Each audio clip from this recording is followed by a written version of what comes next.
because I've heard this message I'm about to do, and if you weren't here, it'd be no big deal.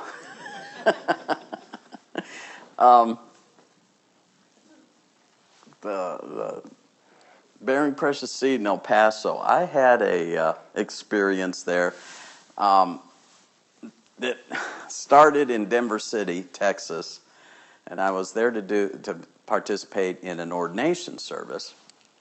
And Mo Garner was the pastor there, and he's my mentor. Well, he dumped me in a hotel room in Denver City with another fella that I'd never met before. And the only problem is, by the time I got there, that guy was in the room and already asleep, snoring the paint off the room next door to us.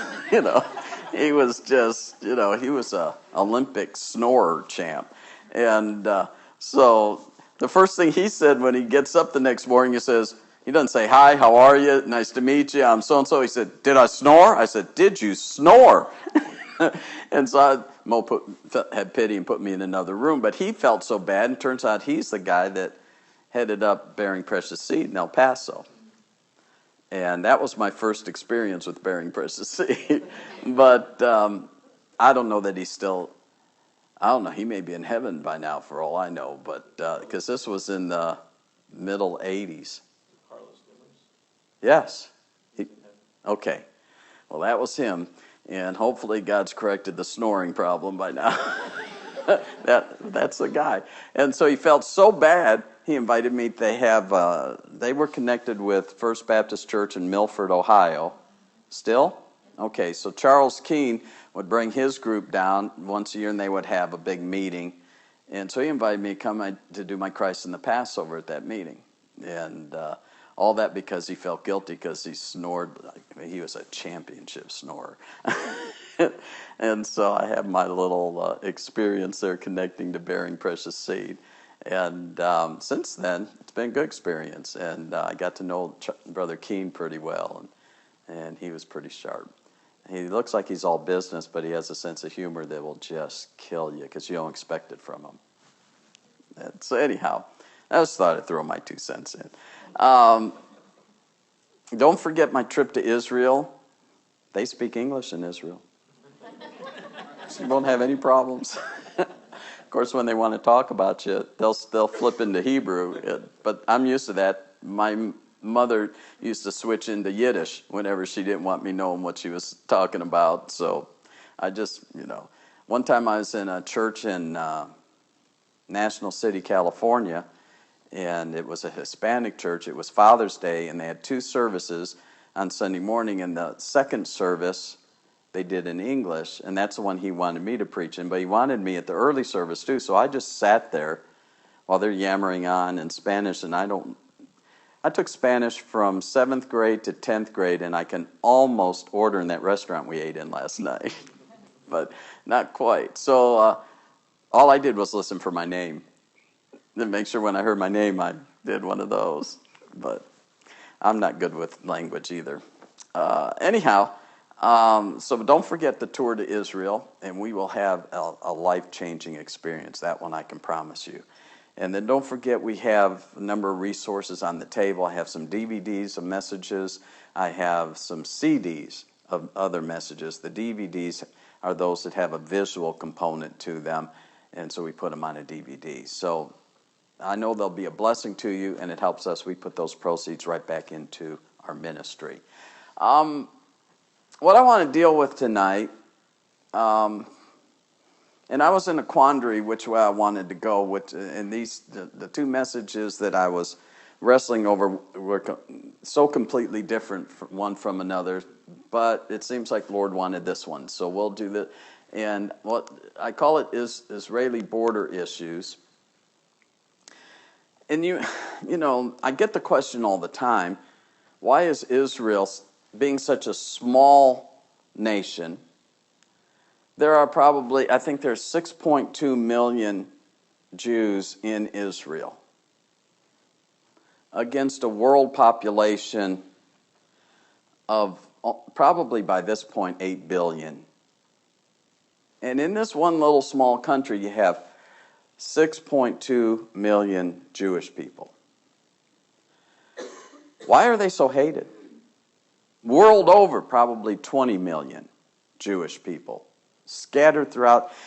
And let's put it this way, 6.2 million in Israel, about 6 million roughly in the United States. So that's a little over 12 million, and the remaining 7 point some odd million are scattered all the other countries of the world. It's not a big representation.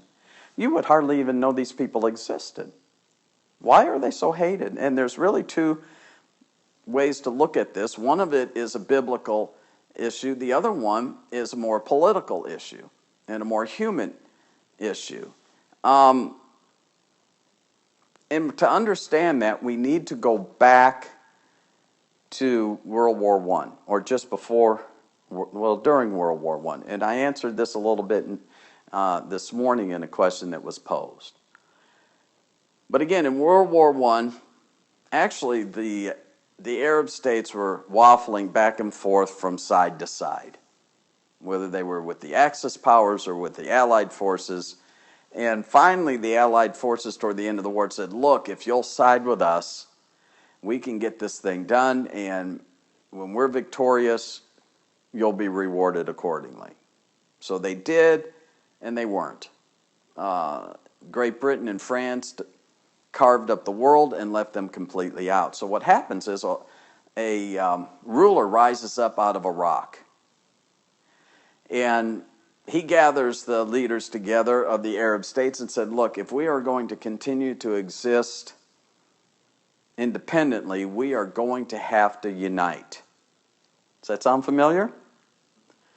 That's this great experiment called the United States of America. I mean, Oklahoma is an independent state. However, their existence has been dependent upon uniting with the other 49 states, or according to the president, the other 56 states. But he hasn't gotten to the other 7 yet. So we have that same thing going on there. And so they did this, and they formed what's known as the United Arab Republic. There was a day where you couldn't hardly turn on the news and not hear that. We don't hear that anymore, but it still exists. And this is the United Arab Republic at that time, and it crosses over the northern cap of Africa from the western coast going east and picks up, of course, Saudi Arabia and Iraq, Iran, and United Arab Emirates and Kuwait and all of these. And all down here to, I think this is Somalia. So this little sliver here that you see, slightly different color, that's Israel. Such a threat, isn't she? You can barely see her on this map. This is Israel. So what happens is, and when this one gives you a little better look maybe at it because of the color scheme. And again, this is Israel. Right, almost dead center in all of this. So what happens is now we get into the 30s. And you have Palestinians who have been basically thrown out of every country in the world, Arab country especially, but you have the Palestinians who took their name from the land. Because, again, after World War I, Winston Churchill, the Balfour Agreement, revitalizes the name Palestine. Stop calling Israel Palestine. Find that reference to Israel anywhere in the Word of God. Your maps talk about Palestine in the time of the apostles, Palestine in the time of the patriarchs, but the maps aren't inspired by God. The word Palestine or Palestinia is what Hadrian renamed Israel after the Bar Kokhba revolt in 135 AD, and he rubbed Israel's noses in their defeat and changed it and named it for their worst enemy. Biblically speaking, who's Israel's worst enemy? The Philistines. Palestine, Palestinia, is named for Philistia. It's a derivation of the name. It's named for their worst enemies. I mean, so you see that, but there's only one mention to Palestina in the Old Testament that I found, and it's not talking about Palestine as people think, it's talking about the Philistines. So this is where the name was birthed, and then it went away for the longest time, and then it was revitalized with the Balfour Agreement. Now it's called Palestine. So you have these Arabs, they're vagabond Arabs. They've been thrown out of all these Arab nations. They're squatting in the land. They took their name from the land, start calling themselves Palestine. Not Philistines, Palestinians. I'll get it right. And so this is where it comes from. But it has no biblical basis. And they are really what Newt Gingrich said a couple years ago when he was in the Republican debates running for president. They're manufactured people. For all this time, they had been dwelling there harmoniously with the Jewish people that were there, but this leader from Iraq rises up again, and he doesn't like this, because again, the Jewish people are right here in the midst of their land. And so he, in the 30s now, in late 30s, early 40s, he goes now to Berlin, and he finds a sympathetic ear. Finds Adolf Hitler, and he says, listen, we have a common problem. We have too many Jews in our land.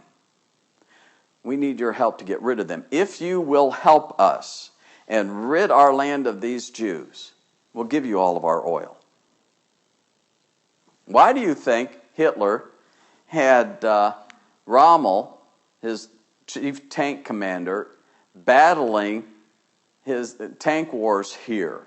I mean, in that era, what threat was Algeria, Tunisia, Monaco? Even then, what threat was Libya? Libya didn't become a threat until the 80s and 90s. Not in the 40s. It's because they were marching their way across, heading to Saudi Arabia, Kuwait, Iraq, which are the three greatest oil fields in the world. And so they were on their way, and thankfully there we had George S. Patton there to put a stop to that. Remember when we went into Iraq the first time in recent history? And all the bleeding hearts were going, I can't believe we went to war over oil. Really? It's not the first time. When would you have better stopped a guy like Hitler? Before he cornered the world's oil market, or after he already had it? Better to stop him before, isn't it? And that's what we did in World War II. So now we come in this war, more recent war with Iraq, under George Herbert Walker Bush, and we go in because Saddam Hussein over here in Iraq is going to war with Kuwait. There's only one reason he wants Kuwait. He wants the oil fields. And Saudi Arabia was quaking in her boots. She doesn't have a military that can deal with this. She depends on us. Had he been successful where Kuwait is concerned, he was then going to focus on Saudi Arabia, and Saddam Hussein would have cornered the world's oil market. And if you don't like paying $2.95 a gallon at the pump today, let Hussein corner the oil market and pay $6 or $8 a gallon. See how you like that?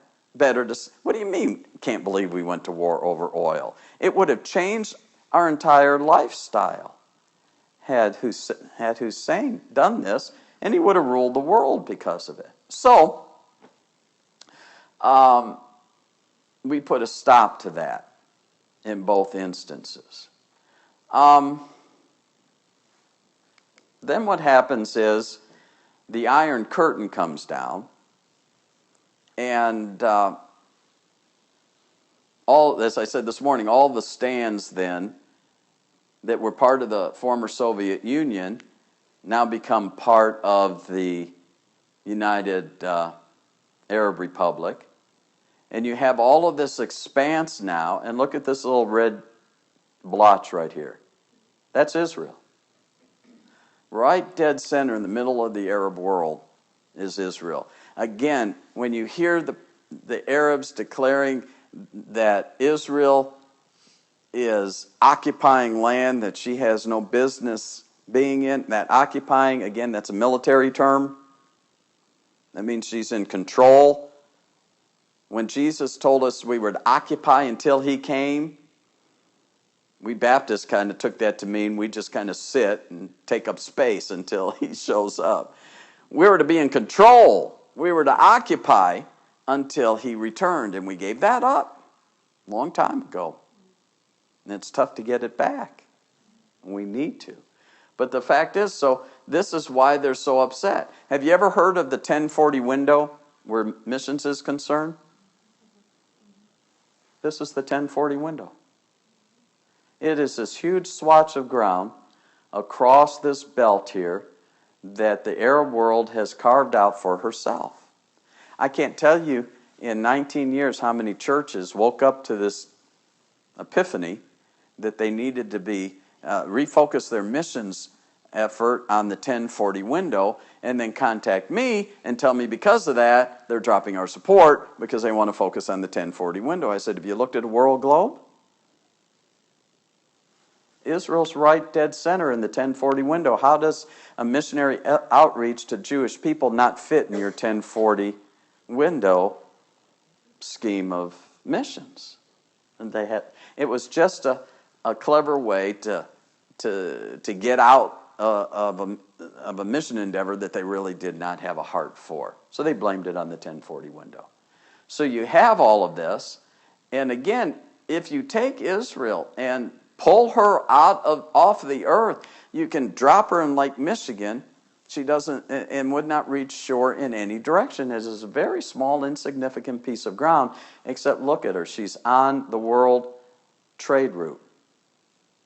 You can't go anywhere in this part of the world without coming through Israel. That's why she's been so embattled over the millennium of time. One other thing I want to suggest, people, you see where Israel is. Well, I'll have to get to that later. Yeah, because it won't show up here as well. I've got another slide later on. Here's another view of the 1040 window. And all of this in red is now the Arab world that they've carved out. And this little spot right here is Israel.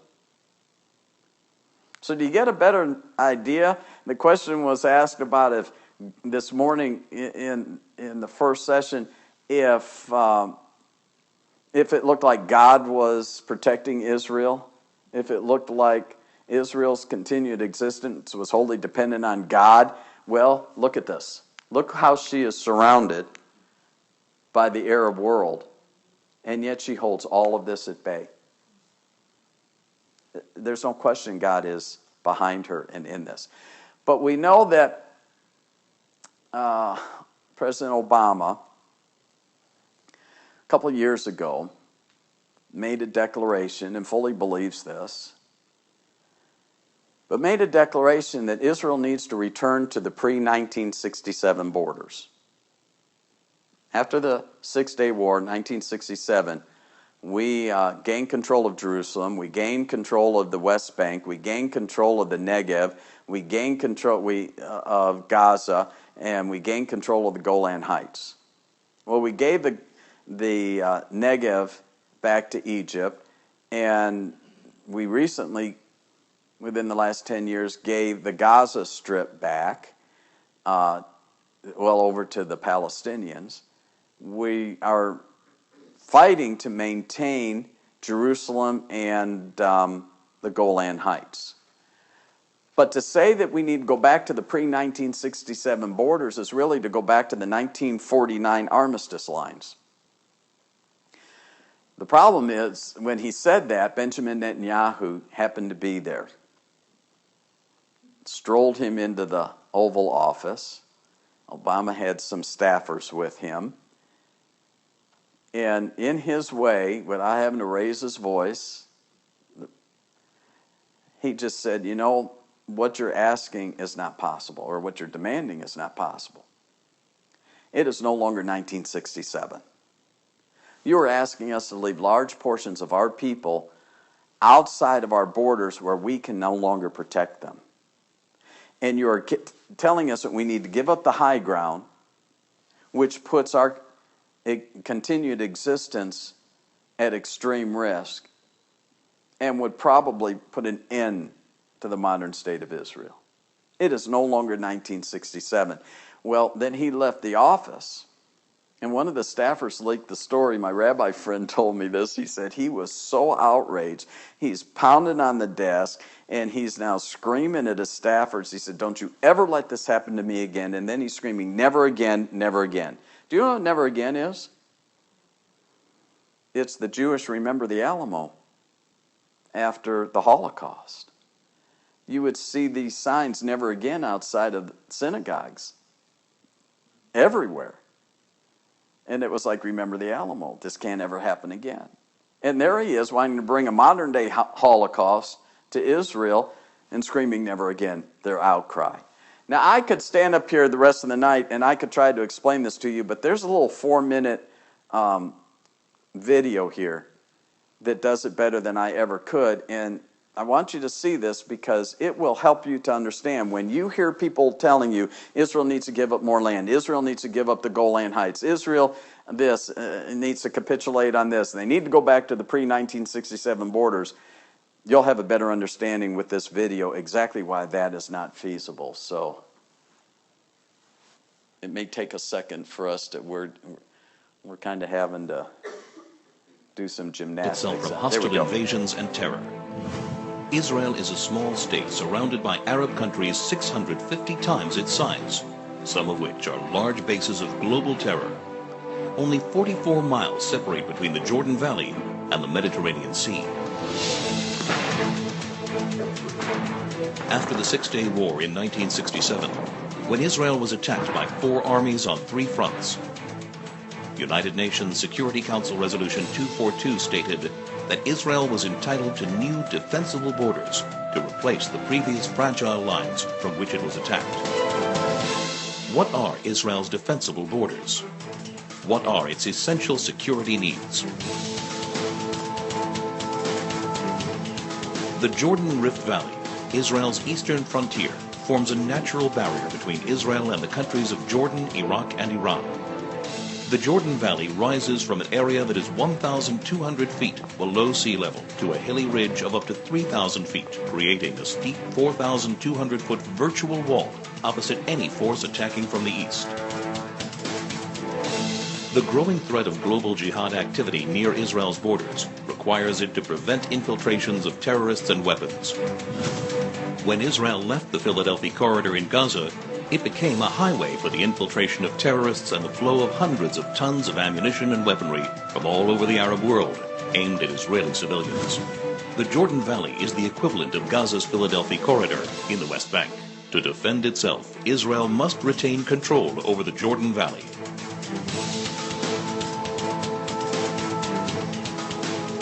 This is Israel's mountain ridge, rising up to 3,000 feet. It dominates Israel's major coastal cities, where more than 70% of its population, 80% of its industry, and all of its airfields and seaports are located. Missiles launched from the Judean hills pose an immediate threat to Jerusalem, Israel's capital. Israel's only international airport, Ben Gurion, would be in the range of even primitive rockets, while all planes taking off and landing would be threatened by shoulder-launched anti-aircraft missiles. More advanced weaponry would be able to hit virtually any point in Israel. If Israel were forced back to the 1949 armistice lines, the Green Line, the country's width would be reduced to a narrow 9-mile waistline that would be impossible to defend. That's why any future arrangement must include Israeli control over key areas of the mountain ridge and a demilitarized Palestinian state. Israel's narrow borders means a combat aircraft can cross the entire country in under 4 minutes. In less than 2 minutes, an enemy plane could penetrate the country's airspace via the Jordan Valley and reach Jerusalem. In order to thwart an aerial attack on Jerusalem, a hostile plane must be shot down at least 10 miles east of the capital to prevent it from crashing into major population centers. Therefore, Israel must be able to identify hostile planes before they cross the Jordan River line and intercept them shortly after. To defend itself, Israel must control the airspace over the West Bank. Israel's transportation arteries, and in particular the Trans-Israel Highway, enable travel and connection between Israel's regions. They also assure the mobility of the Israel Defense Forces in case of attack. Protection of these vital arteries is essential in order to ensure that 1. Civilians aren't victims of terrorist gunfire. 2. Regions of the country cannot easily be cut off. 3. The mobility of Israel's defense forces is not hindered in the case of invasion. To defend itself, Israel must control its main arteries of transportation.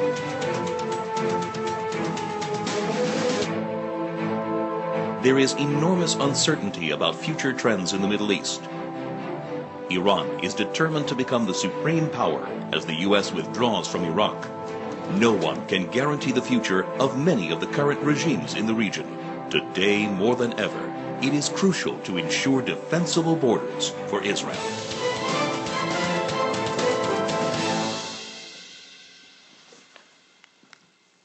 Okay, that kind of gives you a better perspective of things, doesn't it? And it is not a feasible thing to stand and say that Israel needs to give up more land. Now, this is all the reason that we are seeing Israel coming under attack, humanly speaking. And again, we do know, and you saw the map in red, the expanse of the United Arab Republic. I keep wanting to say Emirates, but it's a republic. And you see how small Israel is and how vast her enemy is. And then it should come to your mind and understanding where God tells us in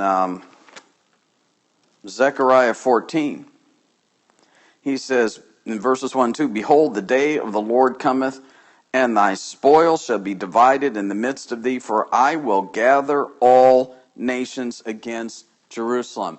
How many nations of the world are excluded in that statement? None. Everybody says, well, surely not America. Well, all I read is all nations against Jerusalem to battle. So if we continue to exist, we have to be numbered among those nations. And with the rise of Islam, it is causing nation after nation after nation that was one time sympathetic to Israel to turn her back. So we can see very easily how this could come about. And then you see the politics in our country today and how we have turned our back on Israel. And so it's a lot easier to see today. And the city shall be taken, and the houses rifled, and the women ravished, and half of the city shall go forth into captivity, and the residue of the people shall not be cut off from the city. And then, God isn't done yet, then shall the Lord go forth and fight against those nations as when he fought in the day of battle. And it talks about how God is going to now come and defeat those nations. Back in chapter 12 and verse 9, "And it shall come to pass in that day that I will seek to destroy all the nations that come against Jerusalem." So, with that huge expanse of the Arab world, and as tiny as Israel is, with God you have a majority. And it's very clear from these passages. So we know these things are coming to pass, and we can see how they can lay out that way. And that's all, humanly speaking still, seeing how the world has formed herself. But then I need you to see this. Biblically speaking, the borders that God gave to Israel. Remember I showed you how tiny that little sliver of ground was? That's not what God gave to Israel. That's only a very minute portion. Joshua chapter 1, they're coming out of the wilderness wandering. God reaffirms his promise to this new generation. And then he defines the boundaries. In verse 4 of that chapter, he says, from the wilderness to Lebanon. Now, somebody got a little excited. That line follows up the Euphrates. It should stop here. to Lebanon. I just haven't had them redo it yet. So from the wilderness to Lebanon, from the great river, which is the Nile, to the Euphrates, to the great sea toward the going down of the sun shall be your coast. What God gave to Israel is this expanse of land. It matches when God brought Abram out of Ur of the Chaldees in Genesis chapter 12, and he brought him from Ur of the Chaldees down here by the Persian Gulf. He traveled up the Euphrates River to a place called Haran, crossed over beneath Lebanon, and came down along the Mediterranean, and then went to Egypt. This is the land God gave him. God had to make him walk the land before he could give it to him, so he would know where it was.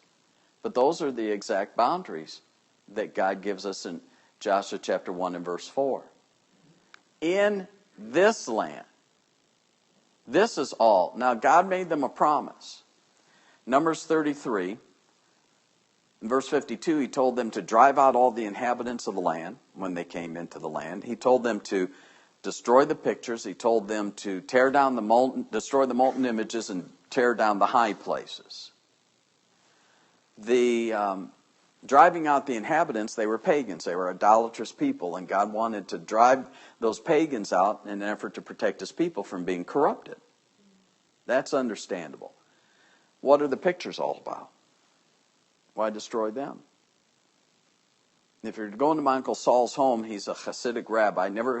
Other than his passport and driver's license, he's never allowed his picture to be taken. Can you guess why? I am the Lord thy God. Thou shalt have no other gods before me. Thou shalt make no graven image. A picture is a graven image. It's part and parcel of their idolatrous practice. So God knew if you drove the pagans out, they left their relics behind, they'd pick them up and be corrupted just as quickly. So he wanted all those destroyed. The molten images are what they actually bowed down to worship. And the high places were the places that they gathered and assembled to practice this pagan worship. If you go with me next year, we'll take you up here to Tel Dan. Tel Dan is up here right at Lebanon. And you'll see where Jeroboam brought in the second golden calf and erected a high place, and the remnants of that pagan altar are there. And this is the kind of thing God wanted removed. Now he makes them a promise down in verse 55. Numbers 33, verse 55. If you fail to drive these inhabitants out, then those which you let remain of them shall be pricks in your eyes and thorns in your sides, and vex you in the land wherein ye dwell. Okay? So what happens is, they never inhabit all of this. Never. Do you remember when they were coming through the wilderness wandering and they got to Beersheba? You'd say Beersheba, but you'd be wrong. No, I'm just... they get to Beersheba, and remember, this is where they sent the spies into the land. 1 spy from every tribe. They sent 12 in. 10 came back and said, who are we kidding? We're like grasshoppers in their sight. Let's go back to Egypt, beg them to let us take them back and be their slaves. Only 2, Joshua and Caleb, came back and said, look, it's a land that flows with milk and honey. It's ours for the taking. Let's go get it. And that's what launched them actually into the wilderness wandering. So that unbelieving generation would not inhabit God's promise. They would die off in the wilderness. But when they did this, Beersheba's right over here. They sent the spies into the land here. This is clearly well within the boundaries of the land, isn't it? Do you remember when they finally crossed over Jordan? 2 of the tribes said, 2.5 of the tribes said, we'd rather stay on this side of Jordan. Joshua said, fine, but you have to first come and help us run all these inhabitants out and conquer the land. Then you can come back and settle over here. Well, they go in. They cross the Jordan right over here. You can't get any more in the land than that, in the boundaries of the land. So what is this all about? Well, the only thing that I can surmise is, this is all desert. Civilizations build up where there's a water source, right? You were having that discussion at the dinner table. How many days can you go without water? Some of us, about 37 minutes. This is about all we can handle. Can you imagine? Now, this is all desert. Where's the water source? Water source is here, water source is here, but this is salt water. This is the fresh water source. You have the Euphrates. Well, that's a fresh water source. So the civilizations built up along the Euphrates, along the Nile. They built up along where the Sea of Galilee is and where the Jordan River is. So my guess is this just really pretty much wasn't inhabited at all, or inhabitable. And then because they never made a homestead there, so to speak, others came in and occupied this land. And they now are fulfilling God's promise of Numbers 33 and verse 55. And we have all of these lands. You've got Saudi Arabia, you've got Iraq, you've got Iran, you've got Kuwait, you've got Syria's outside of this land, and so is Lebanon. But you've got Jordan over here, you've got all of these, and to a certain extent, you've got this part of Egypt now, as pricks in their eyes and thorns in their sides, and to this day they're vexing the people in the land wherein they dwell because they just didn't do what God told them to do. They didn't inhabit the land, and they didn't maintain that habitation of the land. And they should have. All the focus was here, but they neglected all of this. People all the time ask me, if Israel truly are God's chosen people, why did he give them the only land on the face of the earth that has no oil? Well, did he? Is that true? Look where the borders are. Saudi Arabia, Kuwait, Iraq. The 3 richest oil fields in the world. God gave them to Israel.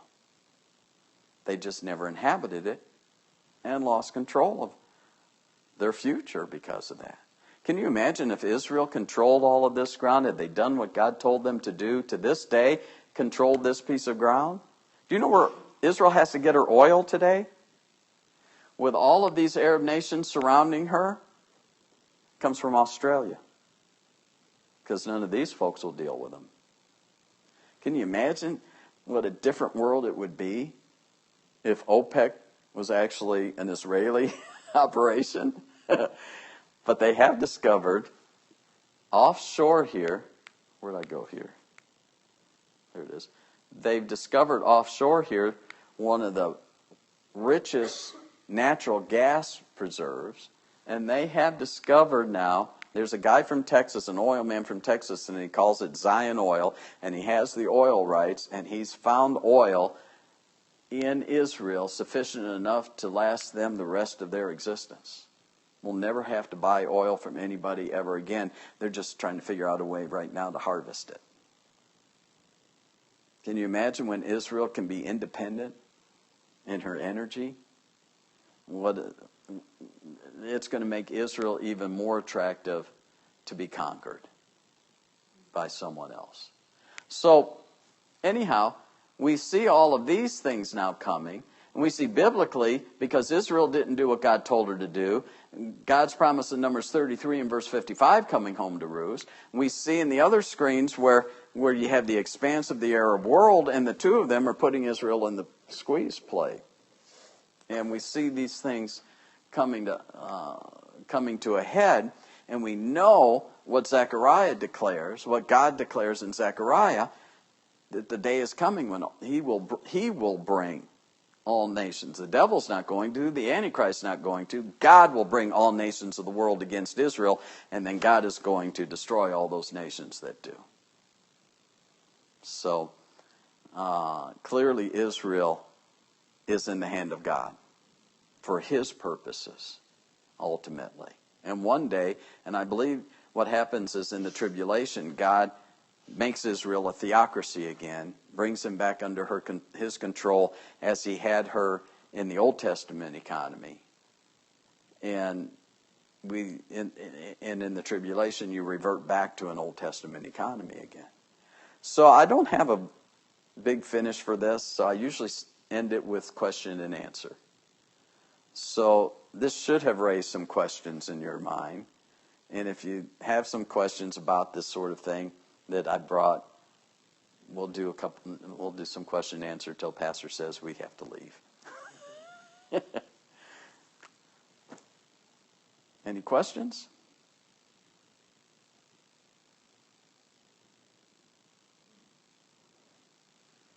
Don't be afraid. Yes. After the War of Independence in 49, and meant that Palestinians many of them were moved into these surrounding countries. Were they assimilated into the populace, or were they put in camps and still remained there? In Israel? No, out of Israel. When the Palestinians. Oh, when they went into other countries. Israel, but after the War of Independence, yeah. when the land was given to Israel. Yeah. By the United Nations. No, the idea was, and they were free to assimilate into those other Arab countries. The problem is, the Palestinians, and this is a preacher friend of mine in Maryland who goes to Israel kind of regularly. He said, they're the rednecks of the Middle East. They don't do anything with the land. They don't develop anything. They just expect everybody to take care of them. And so they're a drain on whatever nation that they lived in. So that's why those Arab nations threw them out and didn't want them. But they were never, I don't recall ever seeing that they were put in any kind of an encampment to control them in any way. They were Arabs, so they were free to live in those countries until they just proved that they needed to go, kind of thing. Now, what you've got to understand is, 1948, Israel becomes a nation. Israel opens her arms and extends the invitation to these Palestinians to remain. They're free to live there, and they will not be treated as second rate. They just have to recognize that the government now is Israel. Arafat stirred up the hate speech and took hundreds of thousands out. These are those refugees that they keep crying about. But they left because Arafat took them out, not because Israel drove them out. Those that remained, to this very day, have a higher standard of living in Israel under the Israeli government than any Arab in any Arab nation of the world has. So they're proving, Israel keeps proving over and over and over again, she's not the bad guy here. She wants to live harmoniously with the Palestinians if they will just allow that. But their only idea, well, Hamas's only idea is, no Israel, we want the land. And what they don't get is, and what the world doesn't understand, is that if the Palestinians are ever successful in driving Israel out and taking over this little piece of ground, they're not done yet. The Palestinian Manifesto, guess what they want? It says in their manifesto they want all of this. They want everything God gave to Abraham, because they claim Abraham as their great father too. Only they do it through the Quran, and they believe the promise came down through Ishmael, not Isaac. So if they ever get this, then look out Jordan, look out Iraq, look out Kuwait. They're coming after you, and this part of Saudi Arabia as well, because they want everything God gave to Abraham. But they can't get this yet. They can't even begin to focus on this because they're still quarreling over this. So it's not over if they ever get Israel. Then wait and see where they go. And the Arab world isn't paying attention to that either, or they'd squash them and deal with it. But they don't. Yes? Is there certain religious buildings within Jerusalem and throughout Israel that the Arabs actually control and they still use today? Oh, absolutely. Not the least of which is the Temple Mount. When in 1967, did you hear the question? I usually figure if I heard it, everybody must have, but that's not always true. So if I skip it, if you don't hear the question, flag me down, and I'll try to remember it and repeat it. But after the 6-Day War and we gained control of Jerusalem, that means we gained control of the Temple Mount. Moshe Dayan, fierce general, and really a pretty great prime minister after that.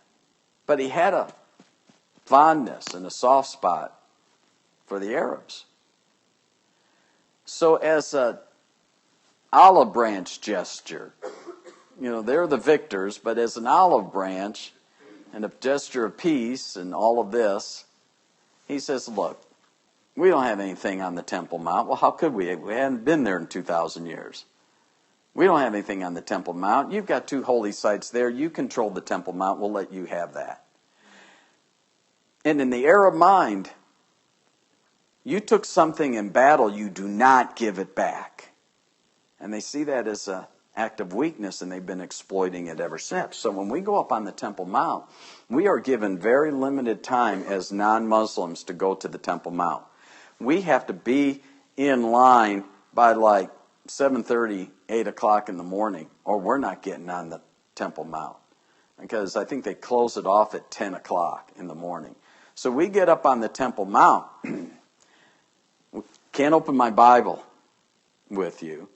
No show of any religion that is not Islam. You have to be very careful of what you say and how loud you say it, because they are listening. They are in absolute control of the surface of the Temple Mount. So as a Jewish person, at the faith down below, you're at the Western Wall. You wear your yarmulke, you wear your phylacteries, you wear your tallis, and you pray as a Jewish man or woman, but you don't have the phylacteries or the tallis or the yarmulke as a woman. But you pray at the wall.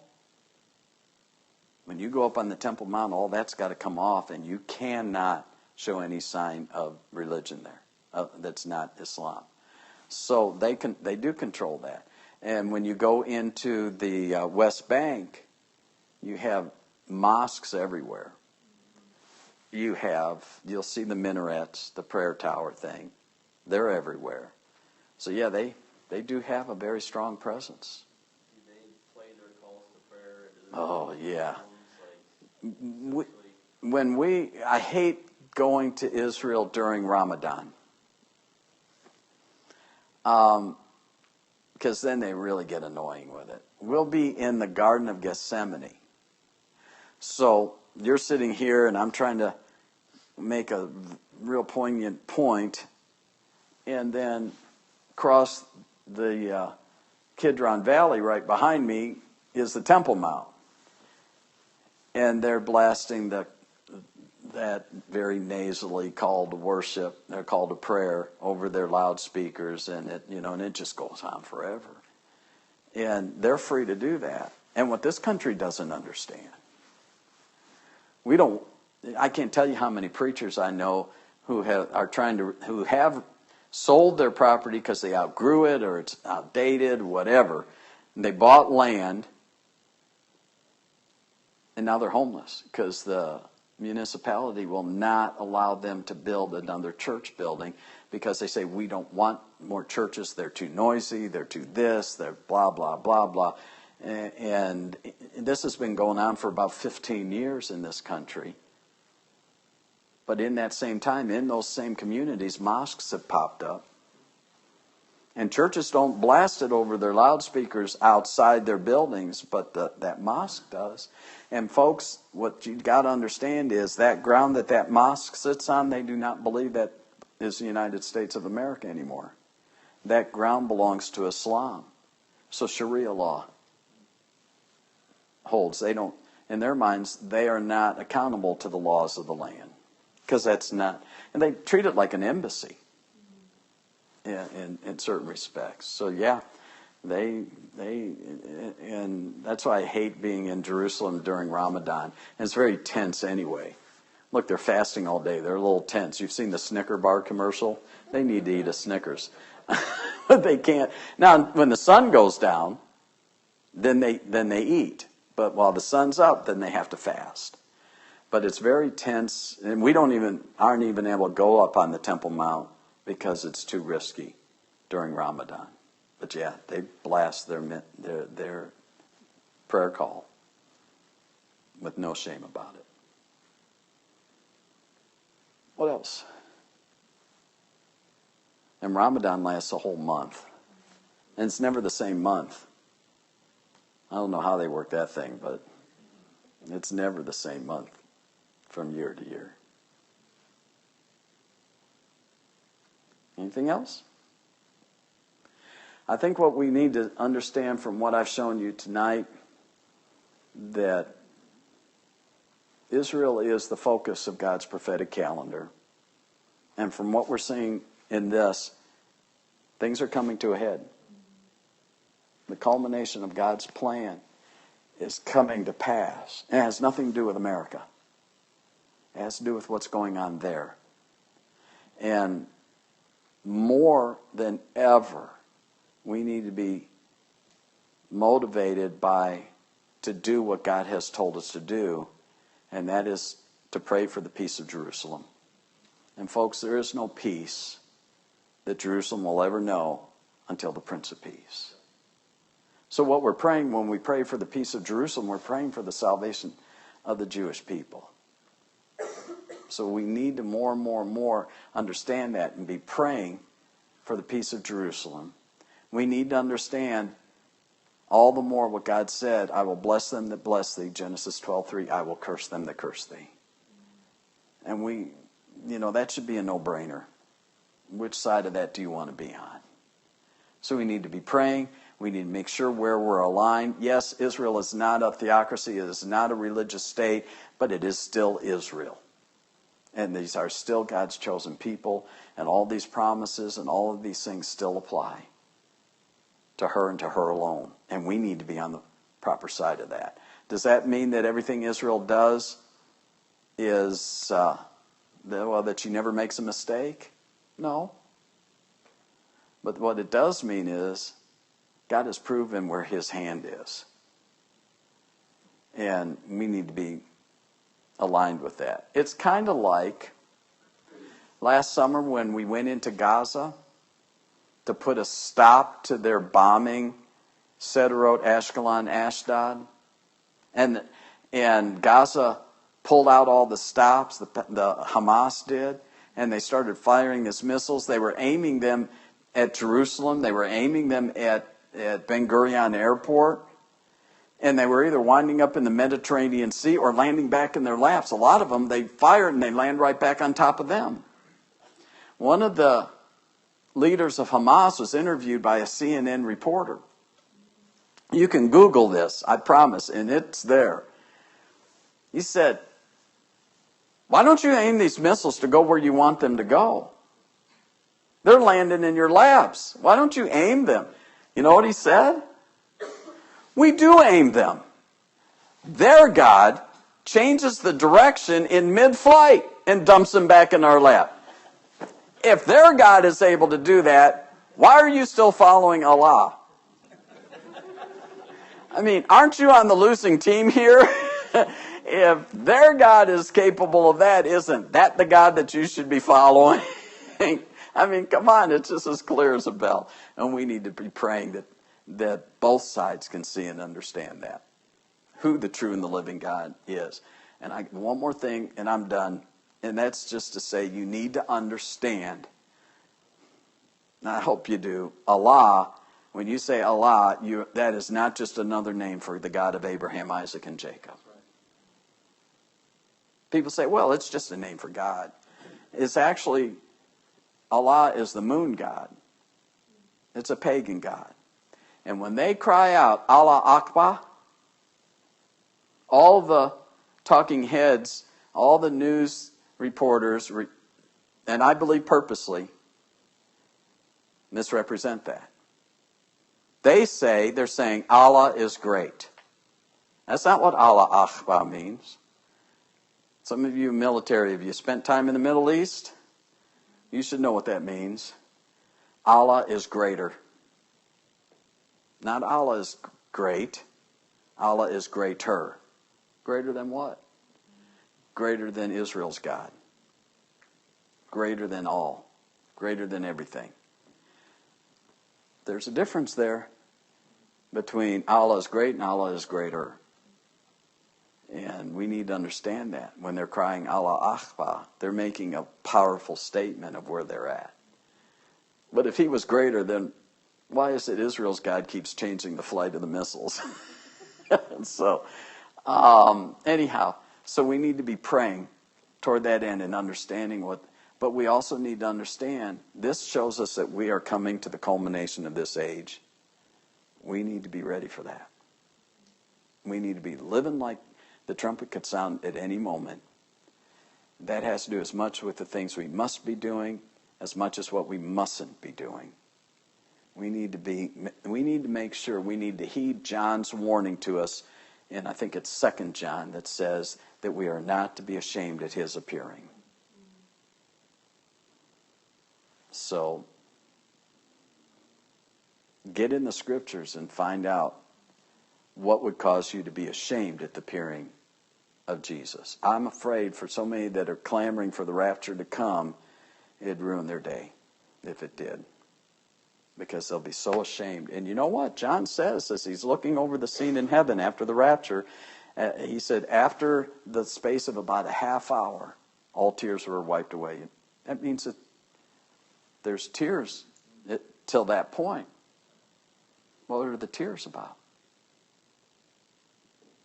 Embarrassment, shame, regret because of our failure to follow our God and do what he asks us to do. All of these things. Not telling others about our Savior. Living like we're ashamed of Jesus. Folks, if we're going to be excited that the rapture could come at any moment, and we don't want to be ashamed at his appearing, then we need to start living like we really believe these things are true. I'll just